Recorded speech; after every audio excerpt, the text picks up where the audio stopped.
Përshëndetje, si gjithmonë për çështje të rëndësishme që lidhet me të drejtën e autorit, konkretisht me të drejtën e autorëve të audiovizualit, që lidhet me kategorinë e regjisorëve, skenaristëve, drejtorit fotografisë, kompozitorit të muzikës origjinale. Ajo që më detyron të jap këto sqarime lidhet edhe me faktin se si ky lloj veprimi apo ndërveprimi në kuadër të ekzistencës së një vendimi KKDA-s ka goditur sistemin në tërësitë të drejtës së autorit. Ky sistem lidhet jo vetëm me personat që duhet të shpërblen, pra me kategoritë e përcaktuara ligjin e të drejtës së autorit. Detyrojmë të citoj dhe nenin 97 i ligjit, dhe për të drejta që ata i gëzojnë sipas parashikimeve të ligjit drejtës së autorit nga neni 120 deri në nenin 130 të tij. Pra të drejta që janë taksative, ekskluzive të autorit përpara çdo përdorimi. Por çfarë ndodh sot?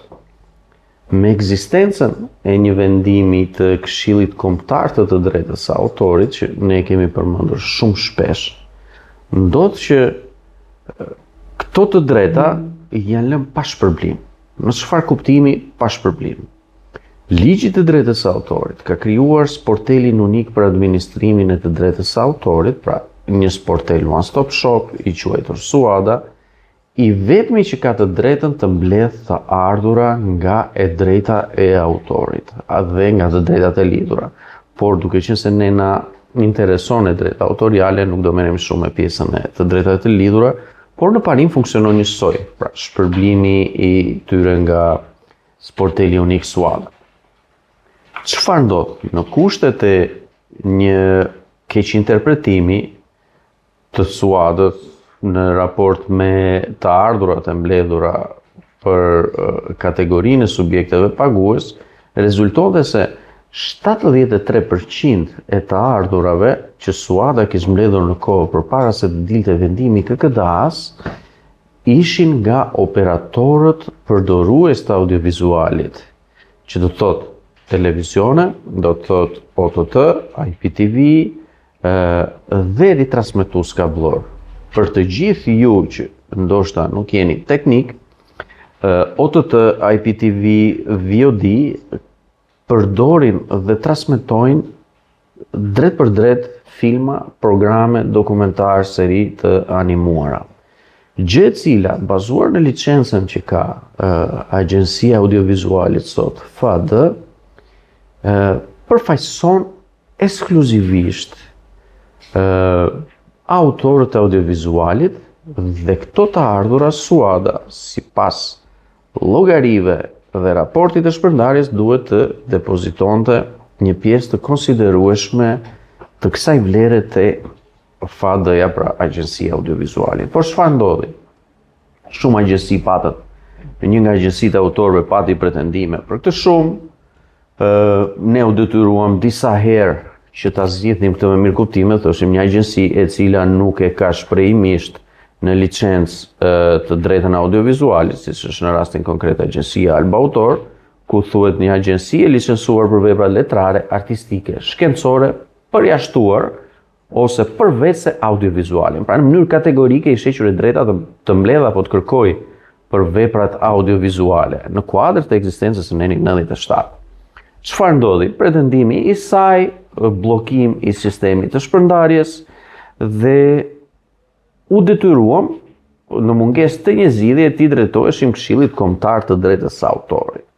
Një këshill i bërë nga 5 persona, të cilët vetëm pasi e zbardhën u duk që nuk është se kishin ndonjë marrëdhënie reale për të kuptuar të drejtën e autorit, vendosën që nga të gjitha të ardhurat që ka mbledhur SUADA në të shkuarën, apo dhe që do të mbledhë në të shkuarën, SUADA nuk mund të shpërblej regjisorët, skenaristët, drejtorët e fotografisë, kompozitorët e veprës origjinale të filmit, pra asaj vije melodike që është e prodhuar për filmin, nuk duhet të shpërblehen nga SUADA, nën prezumimin se këto të drejta janë shpërblyer nga prodhuesi.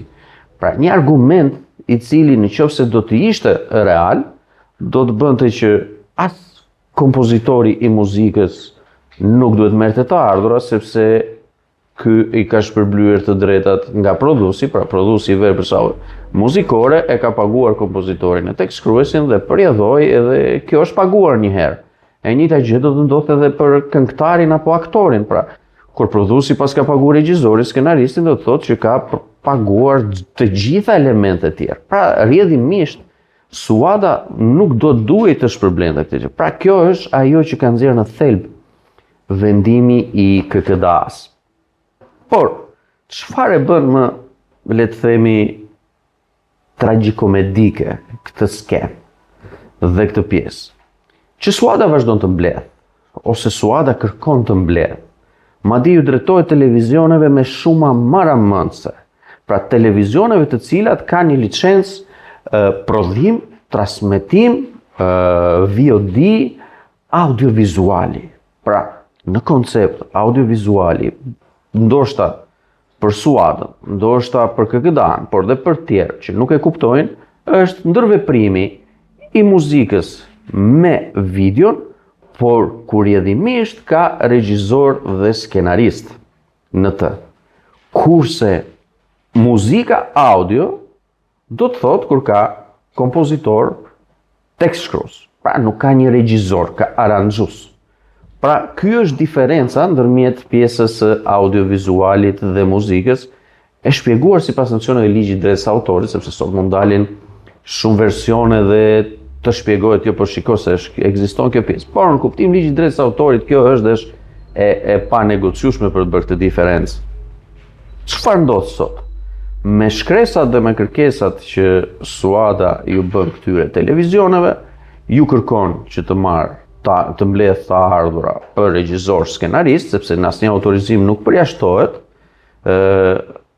e drejta e tyre për të mbledhur sipas vendimit të KKDA-s, pra ti thuash një televizioni që unë do mbledh të ardhurat që më takojnë me ligj, përveç kategorive të subjekteve të cilët janë të parashikuar në enin e theshtat. Pra, theksoj dhe një regjisori, skenaristit, drejtorit fotografisë dhe kompozitorit të muzikës. Por Suada nuk e bën këtë. Suada lëshon një autorizim i cili nënkupton vepra, autorizoj subjektin përdorues për përdorimin e veprave audiovizuale dhe audio. Më pasi arkton këtë shumë, e shpërndan të gjithë të tjerët përveç se të agjencia e cila ka licencën e emërtuar ose të dedikuar me tagrat e përfaqësimit të autorëve të audiovizualit dhe prodhuesve të audiovizualit. Pra, po të shikoni, këtu do të kemi një fakt i cili është një element për vepër penale. Pra do të thotë ti e di dhe je në dieni se këto të ardhura i takojnë regjisorit, sepse po e kërkon televizionit, por ti kamuflohesh brenda një vendimi të Këshillit Kombëtar të Drejtës së Autorit, i cili thotë shiko se këto nuk doja japësh fadas. Por ku gabohet? Gabohet në faktin se Suada, bazuar në vendimin e KKDA-s numër 3 të gushtit 2025, e përjashton FAD-n nga të drejtat për të mbledhur të ardhura nga Suada për administrimin kolektiv të detyrueshëm. Çfarë është administrimi kolektiv i detyrueshëm? Ritransmetimi kablor. Pra nuk është asgjë më shumë se ritransmetimi kablor. Dhe thotë që 50% e ritransmetimit kablor e merr FAD-ja, të kësaj vlere që i takon autorëve, por FAD-ja përjashtohet thotë nga kinemaja, thotë, pra nga biletat e kinemas, thotë, përjashtohet nga transmetimi me televizion në hotele, në bar kafe dhe të ngjashme me këtë veprimtari. Sepse kjo bën pjesë në administrimin kolektiv të detyrueshëm. Dhe me logjik, edhe nëse nuk do ishim kundër, edhe nëse do ta pranojmë që është e tillë, do të thoshim që ne po pranojmë pjesën e të ritransmetimit kablor. Por Të drejtat e tjera që mbeten jashtë sistemit të administrimit kolektiv, konsiderohet tashmë që administrohen drejt për drejt nga FAAD, pra Agjencia Audiovizuale që ne përfaqësojmë. Përjedhoi SUADA përpara se të kërkonte mbledhjen e të ardhurave nga televizionet, duhej që të merrte mendimin e FAAD-s, të kishte një marrëveshje me FAAD-n për të mbledhur të drejtat që janë jashtë administrimit kolektiv të detyrueshëm, pra të drejtat të cilat nuk janë të detyrueshme dhe menaxhohen drejt për drejt nga delegimi i të drejtave nga autori të shoqata, pra të agjencia. Por SUADA nuk bën këtë. Madje jemi në dieni të një fakti të paprecedent të faturës të lëshuar nga SUADA, pra të asaj faturës famshme që lëshojnë këta Proform, lëshuar një subjekti televiziv i cili është transmetues. Pra nuk ka ritransmetim kabllor. Pra nuk është pjesë drejt për drejt sipas vendimit të KKDA-s e administrimit kolektiv të detyrueshëm nga SUADA.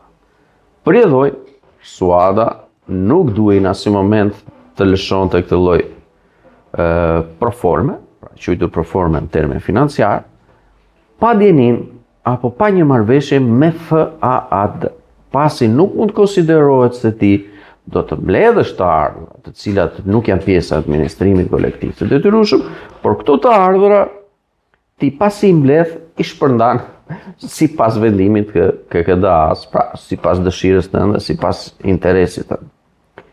Elementi i dytë që është problematik sot është që FAAD gëzon çdo lloj të drejte, pra për regjisorin, skenaristin, autorin e muzikës origjinale, pra që është prodhuar dhe që është krijuar drejt për filmin, ose për dokumentarin, ose për veprën e animuar, dhe skenaristin. Por, ligji i drejtës së autorit dhe udhëzimi numër 777 pengojnë arktimin e të ardhurave jashtë portelit SUADA. Pra, ne nga njëra anë i gëzojmë këto të drejta. Mund të lëshojmë autorizimin.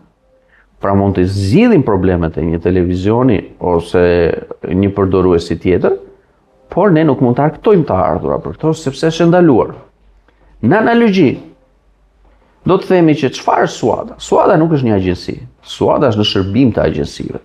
SUADA në vetvete përfaqëson, bazuar në ligjin e drejtës së autorit dhe udhëzimin 777, çdo lloj të drejte që gëzon një agjenci në momentin që licencohet në prezumimin e transferimit të këtyre të drejtave. Por në rastin konkret, kur SUADA nuk i ka këto të drejta, në rastin konkret, KKDA-ja i ka heq këto të drejta, dhe këto të drejta kanë mbetur rrjedhimisht vetëm FAAD-s, pra SUADA nuk duhet në asnjë moment të pajisë me autorizim për kategorinë e veprave të audiovizualit nëpër kinema, nëpër transmetues televiziv, pra televizione me licencë kombëtare, transmetimin apo subjekte që përdorin VOD, subjekte që kanë pay TV, pra çdo lloj subjekti i cili ka të krijuar një kanal me një content dhe nuk ritransmeton programe të tjerëve. Pra, ky është veçimi që SUADA nuk ka të drejtë. SUADA ka të drejtën vetëm në të mbledh për pjesën e subjekteve të cilët ritransmetojnë në të njëjtën kohë, pra në kohë të pandryshueshme, programet e një subjekti të tretë, pra një kabllor që ritransmeton Top Channel apo dikë tjetër. Pra vetëm në këtë rast mund të ndryjë SUADA. Pra, përjedhoi, në çdo veprim tjetër SUADA po funksionon jashtë ligjit. Arsyeja që do thoni ju, unë po e bëj këtë, jo vetëm se jam avokat prej 19 vitesh në fushën e drejtës së autorit, jo vetëm sepse jam i specializuar për drejtën audiovizualit, por edhe sepse dua që në vetvete të ardhurat të kenë qëllimin për të cilën paguën, identifikimin personit të cilit i paguën dhe arsye pse paguën. Pra, në qoftë se ne flasim që një televizion duhet paguaj një faturë, po e prezumojmë 10 euro, duhet ta paguaj, por ku duhet ta paguaj?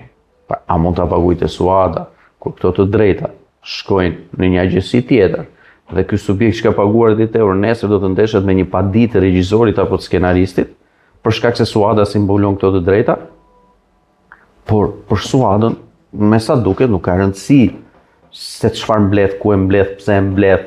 Për SUADën ka rëndësi që të mbledh. Për SUADën ka rëndësi që t'i dërgoj shkresa institucioneve dhe t'i thotë ky nuk paguan, ky nuk paguan, ky nuk paguan. Dhe më ka pëlqyer një përgjigje që vjen nga Inspektorati i Mbikëqyrjes Tregut, i cili thotë provoje që ky transmeton vepra. Dhe unë i them të njëjtën gjë SUADës. Përpara se të bësh një ankesë, provoje që ai përdor vepër. Provoje që ai përdor një vepër e cila nuk është domen publik. Provoje që ai përdor një vepër e cila nuk është e mbrojtur nga drejta e autorit. Provoje që ti gëzon të drejtën të mbledhësh një film i cili nuk të garantohet më nga FAD-ja. Provoje, ose nga regjizori dhe skenaristi, ose nga titullari i lishëm, provoje të mbledhësh të ardhura për Fast and Furious. Duhet ta provosh që ti i ke këto të drejta, por ti nuk i ke këto të drejta. Sepse këto të drejta i ka FAD nëpërmjet kontratave të reciprocitetit, të cilat ne mund t'i vëmë në dispozicion në çdo kohë, por për ty si SUADA, për SUADën nuk kanë interes. Pra në rastin konkret, ajo që duhet të them është që ka ardhur momenti që disa njerëz të tillë, të cilët bëjnë qoka në mënyrë se si shpërndajnë të ardhur, nuk i intereson se ku shkojnë të ardhur pasi mblidhen. Këta lloj kategoriesh duhet të kenë një mur ligjor përpara. Dhe muri ligjor nuk mund të jetë tjetër përveç se autorët dhe krijuesit e këtyre veprave. Ka disa shkresa që vijnë nga Organizata Europiane e Audiovizualit. Çështja është bërë shumë sensitive. Pse është bërë sensitive? Është bërë sepse në Shqipëri po prodhohen shumë, transmetohen apo përdoren shumë vepra audiovizuale të huaja, të cilat janë në monitorim konstant. Një pjesë e tyre janë dhe me të drejta për faqësimin territor, por po flasim për pjesën më të madhe të filmave të cilët dalin direkt dhe nuk kalojnë atë fazën 8 mujore që duhet të kalojë një film në kinema. Pra, çfarë ndodh? Subjektet të cilët piratojnë apo shkarkojnë programe, shkojnë dhe të pajisen me autorizimin e SUADës. Dhe një subjekt i lishëm, siç mund të jetë një televizion, siç mund të jetë një kinema, i cili mundohet të jetë i lishëm, por ndeshet me autorizimin e kundërlishëm të SUADës ndaj një subjekti i cili nuk ka të drejta, kjo duhet që të ndalojë dhe të marrë fund. Çfarë ndodh? Është koha që ligji të funksionojë mbi tagrin që u ka dhënë licencave. Nuk është koha më që disa njerëz të caktuar të veprojnë dhe të mbledhin çfarë të duan, si të duan, dhe të vendosin të japin kur duan. Ligji është i saktë për këtë pjesë. Ligji e ka të ndarë në mënyrë shumë të saktë pjesën e autorëve, pra çfarë ju takon autorëve, qoftë autor audiovizuali, qoftë autor muzike, qoftë autor librash dhe të tjerë, ka të ndarë dhe të saktësuar se cila pjesë i takon interpretuesve dhe cila pjesë i takon prodhuesve, dhe nuk mund të gabohet. Pra, duhet të përpiqesh shumë që të gabosh në mënyrë drejt për drejt dhe të kesh një impakt në ligjin e drejtës autorit. Pra, përpiqesh shumë.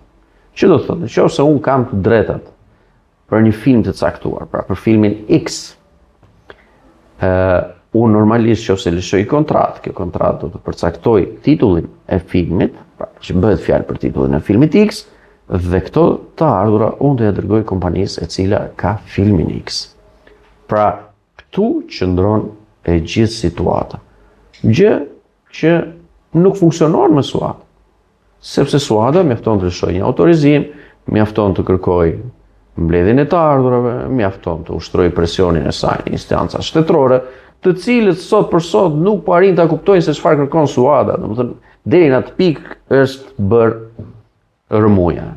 Pse? Sepse ekziston një vendim i KKD-s i cili i thot qartësisht që ti për audiovizualin nuk mundet që të mbledhësh përveç se për pjesën e aktorëve, pra interpretuesve, dhe për pjesën e ritransmetuesit ka bërë. Për pjesën tjetër e ka të pamundur të mbledh, sepse nuk e ka të ndaluar të shpërndajë.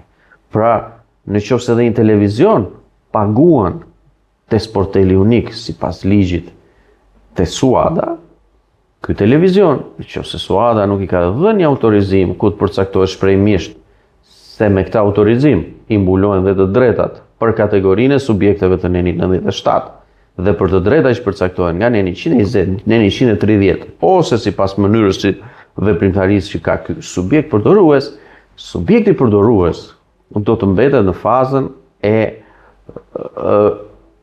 cënueshmërisë, pra e ngritjes së një pretendimi nga regjisorët titullar të këtyre filmave dhe për ta çuar atë në gjykatë.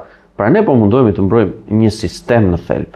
Pra që dhe ai televizion apo dhe ai përdorues që të jetë i mbrojtur nga gjithë ndërveprimi i kësaj situate dhe të mos i duket sikur paguan 2 herë për të njëjtën gjë.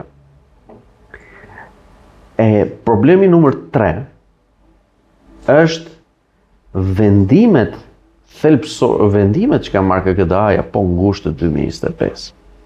Vendimi i parë i KKD-s përcakton se të ardhurat që duhet të paguhen nga subjektet përdorues të audiovizualit lidhen me një përqindje të caktuar, se s'po merrem me sasinë e përqindjes, kjo është e ndryshueshme, kjo mund të përcaktohet nga ligji, kjo mundet edhe nga gjykata të ndryshohet. Kështu që nuk po merremi nga pikpamja sasiore, po merremi me pikpamjen e drejtave. Pra në vendimin numër 2 të gusht 2025, vendimi përpara se të dilte vendimi që cënon të drejtat e autorëve të audiovizualit, KKD shprehet se përdoruesit audiovizualit, televizione dhe kategoritë ngjashme, siç i shpjeguam pak më përpara, duhet të paguajnë një përqindje për të ardhurat bruto që krijojnë nga shfrytëzimi të drejtës së autorit. Pra, të analizojmë këtë pjesë se çfarë thuhet. Pra thuhet që nëse një televizion përdor një film, pra Njerëz dhe fate, të regjisorit dhe miku ton Ylli Pepo, të ardhurat që do krijoj për këtë film, duhet që të paguaj përqindjen e të ardhurave bruto, në favor të regjisorit, në favor të skenaristit, në favor të kompozitorit të muzikës për filmin. Pra, e kupton dhe e lejon që kjo shifër të shkojë dhe të paguhet në favor të këtyre titullarëve. Por, me vendimin numër 3, i thot Suadës që ti je vetëm sportel që mund ta mbledhësh këtë, por ti mund të mbledhësh, por nuk mund të shpërblesh për këtë vepër që është mbledhur tarifa bruto. Atëherë, që të bëjmë më funksional dhe më i kuptueshëm kjo gjë, KKD mund të shprehë dhe të thoshte në vendimin 3 që sa i takon të drejtave të cilat janë për administrimin e detyrueshëm që vijnë nga sporteli unik i administrimit të drejtës së autorit Suada, jemi në kushtet e vendimit që kemi marrë. Por, për të gjitha të drejtat e tjera që nuk janë në aspektin apo në kategorinë e administrimit kolektiv të detyrueshëm, Suada duhet të zbresë përqindjen që i takon nenit 97. Pra, dy vendime të njëjtit institucion, të njëjtës ditë publikimi apo publikimi, bien ndesh me njëri tjetrin. Pa si ka mundësi të ndodhë kjo? Dashje, pa kujdesi, pa aftësi Pra këto janë element të cilët shpeshherë një fill i holl i ndan nga vepra penale, pra nga elementi kryer me dashje. Por, në qoftë se do e marrim mirë qenë, ky institucion, pavarësisht kërkesave për ta rregulluar, pavarësisht ankesave që ka bërë, nuk e merr mundimin të ndryshojë as gabimet e veta, të detyron të shkosh në gjykat, dhe pasi detyron të shkosh në gjykat, ata kanë një komfort. Dhe dinë që proceset gjyqësore vazhdojnë pafundësisht. Dhe pas shumë vitesh, ndoshta do harrohet që këta 5 çfarë vendimi kanë marrë. Por nuk mund të harrohet. E di pse nuk mund të harrohet, sepse të drejtat e këtyre autorëve janë 70 vjet pas vdekjes. Dhe ju keni heq të drejtën autoriale me dashje. Qëllimin nuk e dim, por dashjen e dim. Pra këto lloj veprimesh që ju keni bërë, nuk është se ndikojnë drejt për drejt në kurisë të krijuesit, por ndikojnë drejt për drejt edhe në kurisë të përdoruesit, i cili nuk di më ku të shkoj të paguaj, sa të paguaj, pse të paguaj, të paguaj te Suada, por te Suada nuk mundet të marrë të ardhurat. Nuk mund të shpërblehet regjizori, dhe regjizori do shkoj, do i zër derën televizionit dhe do e pa disk të televizion. Pra të gjithë këtë e ka bërë KKDA-ja. Dhe në fund të ditës, Suada nuk e ka vrarë mendjen se çfarë problemi ndodh, por lexon sistemin tarifor dhe thotë ti më detyrohesh kaq.